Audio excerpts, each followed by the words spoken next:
صلی ونسلم علی رسولہ الکریم اما بعد فاعوذ باللہ من الشیطان الرجیم بسم اللہ الرحمن الرحیم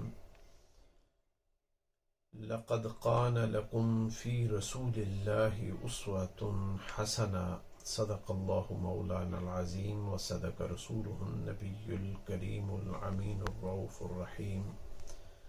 جو آیت کریمہ میں نے تلاوت عرض کی اس میں لقد کان لکم فی رسول اللہ اسوۃ حسنہ، رسول اللہ صلی اللہ علیہ وآلہ وسلم کا اسوہ حسنہ ہمارے لیے جو ہے وہ فالو ہم اس کو کر سکتے ہیں۔ لیکن اگر ہم یہ دیکھیں کہ نبی کریم صلی اللہ علیہ وآلہ وسلم کے اعتکاف کے بارے میں کیا احکامات ہیں اور کیا ارشادات ہیں، تو نبی کریم صلی اللہ علیہ وآلہ وسلم نے ارشاد فرمایا کہ جس نے رمضان المبارک کے آخری عشرہ میں 9 دن یا 10 دن اعتکاف کیا، اللہ تبارک و تعالی اس کو 2 کامل حجوں کا اور 2 کامل عمروں کا ثواب عطا فرمائے گا۔ اب کامل کیا ہے؟ حج کرنے گئے ہیں، معلوم نہیں ہے کہ وہ حج جو ہے وہ قبول ہوا یا نہیں ہوا، عمرہ کرنے گئے ہیں، کیا عمرہ قبول ہوا یا نہیں ہوا، لیکن سرکار دو عالم صلی اللہ علیہ وآلہ وسلم کا فرمان ہے جس نے نیک نیتی سے ایمان کی حالت میں ثواب کی نیت سے رمضان کے آخری عشرہ میں اعتکاف کیا، اللہ تبارک و تعالی اس کو مقبول 2 حج اور 2 عمروں کا ثواب عطا فرما دیتا ہے۔ اعتکاف کی 3 صورتیں ہیں یا 3 قسمیں ہیں۔ ایک ہے اعتکاف واجب، اور ایک ہے اعتکاف سنت موقدہ الکفایہ، تیسرا ہے نفلی اعتکاف۔ اب جو اعتکاف واجب ہے اس میں یہ ہے کہ اگر کسی شخص نے منت مانی کہ میرا یہ کام ہو جائے تو میں اتنے دن کے لیے مسجد میں اعتکاف کروں گا، تو وہ اعتکاف جو ہے وہ واجب اعتکاف کہلاتا ہے، کیونکہ اس نے منت مان لی ہے اعتکاف کرنے کی۔ اور دوسری صورت اس میں واجب اعتکاف میں یہ ہے کہ جو واجب اعتکاف کرے گا وہ روزہ رکھے گا۔ واجب اعتکاف کے لیے روزہ رکھنا جو ہے وہ ضروری ہے، اور وہ جتنے دن کا اس نے منت مانی ہو اتنے دن مسجد میں آ کر اعتکاف کرے گا۔ دوسرا ہے سنت موقدہ الکفایہ، یہ وہ اعتکاف ہے جو ہم رمضان المبارک کے آخری عشرہ میں مساجد میں اعتکاف کرتے ہیں۔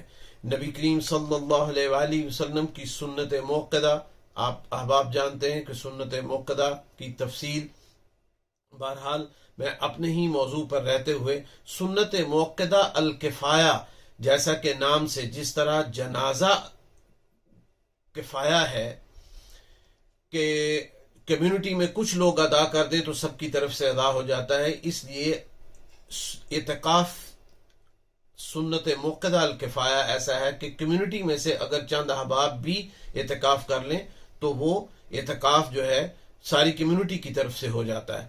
تو اس میں بھی یہ اعتکاف جو ہے رمضان کے آخری عشرہ میں ہی کیا جاتا ہے، اور اس کے لیے روزہ رکھنا ضروری ہے۔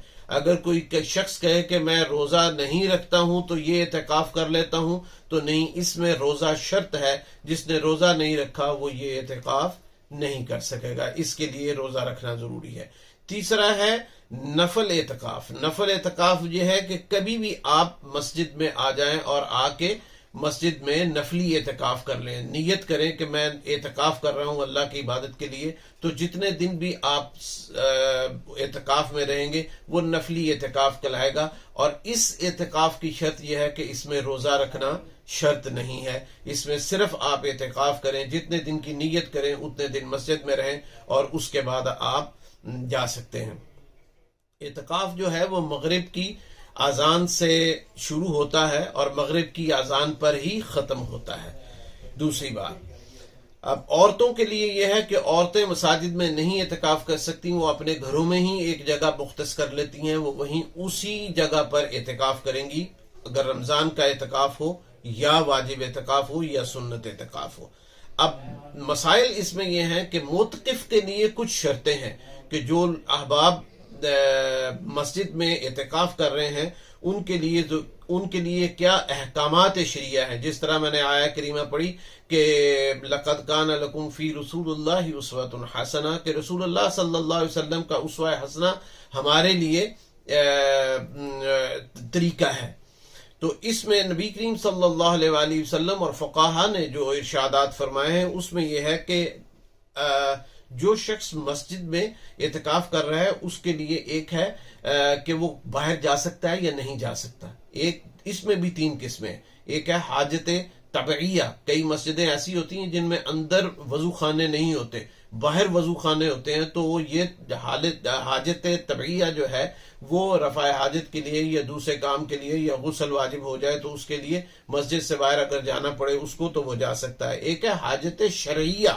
حاجت شرعیہ میں یہ ہے کہ جس میں مسجد میں بیٹھا ہے لیکن وہاں اس مسجد میں جمعہ کی نماز نہیں ہوتی، تو اس معتکف کو جمعہ کی نماز کے لیے باہر جانا پڑتا ہے، تو اس کو اجازت ہے کہ وہ جمعہ کی نماز کے لیے چلا جائے اور پھر ویسے ہی واپس آ کر اپنی جگہ پر بیٹھ جائے. ویسے تو تمام فقہا یہ کہتے ہیں کہ اعتکاف جو ہے اس مسجد میں بیٹھنا چاہیے جہاں جمعہ کی نماز ہوتی ہو اور پنجگانہ جماعت ہوتی ہو، اس میں بیٹھنا چاہیے. لیکن کچھ اگر ایسے احباب ہیں جو ایسی مساجد میں بیٹھ گئے کہ جہاں جمعے کی نماز نہیں ہوتی، جمعہ پڑھنا باہر جانا پڑے، تو وہ اس میں بھی اس کو بولیں گے حاجت شرعیہ. پہلی تھی حاجت طبعیہ، اب اس میں ہے حاجت شرعیہ. اب تیسری حاجت یہ ہے کہ حاجت ضروریہ. ان پہلی 2 حالتوں میں اگر وہ باہر نکل گیا تو اس کا اعتکاف ٹوٹے گا نہیں، لیکن حاجت ضروریہ میں یہ ہے کہ اگر کوئی بیمار ہو گیا اور بیماری کی وجہ اس کو ہاسپٹل جانا پڑ گیا تو اس کو جو ہے وہ اس کا اعتکاف ٹوٹ جائے گا، لیکن وہ شخص گناہگار نہیں ہوگا. یہ اس کو معلوم ہے کہ اس کی طبیعت کتنی خراب ہے اور کتنی نہیں. اس طریقہ کار کے مطابق اگر وہ چلا گیا تو وہ گناہگار نہیں ہے، لیکن اس کا اعتکاف ٹوٹ جائے گا، وہ اعتکاف میں نہیں رہے گا. یہی مختصر اعتکاف پر گفتگو ہو سکتی تھی، اور یہ پیغام جو ہے یہ میں دینا چاہ رہا تھا ان معتکف حضرات کے لیے جو آج سے یو کے میں خاص طور پر آج سے اعتکاف کر رہے ہیں. ان کے لیے جو بیسک مسائل تھے وہ میں نے پیش کر دیے. اللہ تبارک و تعالی ہماری اس حاضری کو قبول و منظور فرمائے.